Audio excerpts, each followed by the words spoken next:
Hi everyone, good morning. Ang pagkakaroon ng mentor sa buhay natin is napakalaking tulong, napakalaking bagay. Sila yung nag-guide sa atin, nag-mentor sa atin,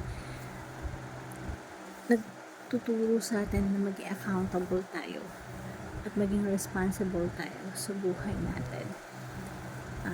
Napakaswerte mo kung ikaw sa buhay mo ngayon may mentor ka. Kasi maraming tao ang hindi nakakaranas na magkaroon ng mentoring. So, sa daily basis natin sa buhay natin, kapag ka ikaw mini-mentor ka sa regular employee, times 10 or times 5, sabihin natin times 5, doble ng promotion ng isang mini-mentor. So, napakalaking bagay na may mga mentor tayo sa buhay natin. I-appreciate natin sila at pahalagahan natin yung mga oras, yung mga moment na andyan sila para turuan tayo. Kasi para sa atin yun.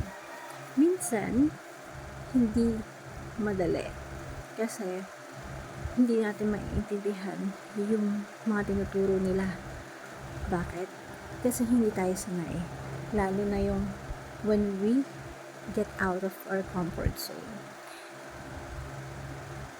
Pero when we get out of our comfort zone, dun natin mas na-experience o na-apply yung mga tinuturo nila. At kailangan natin yun. And maganda din sa buhay natin, matuto tayo din maging mentor ng ibang tao.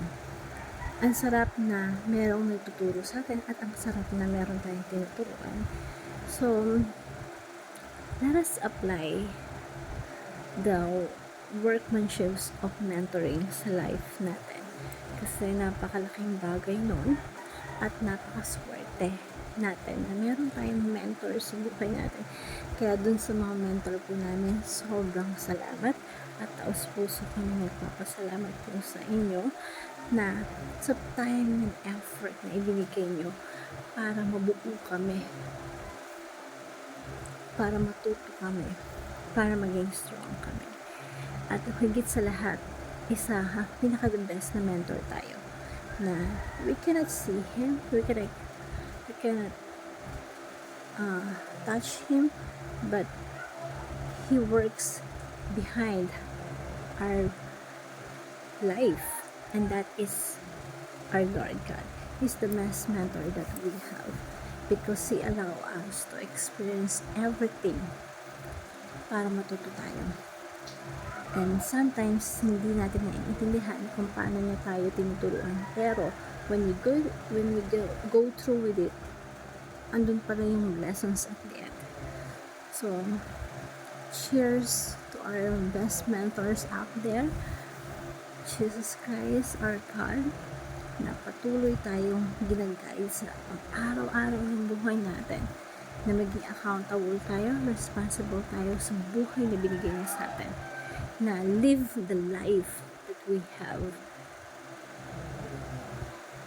na huwag nating hayaan na yung buhay na binigay niya sa atin, hindi natin maipamuhay sa gusto niyang way.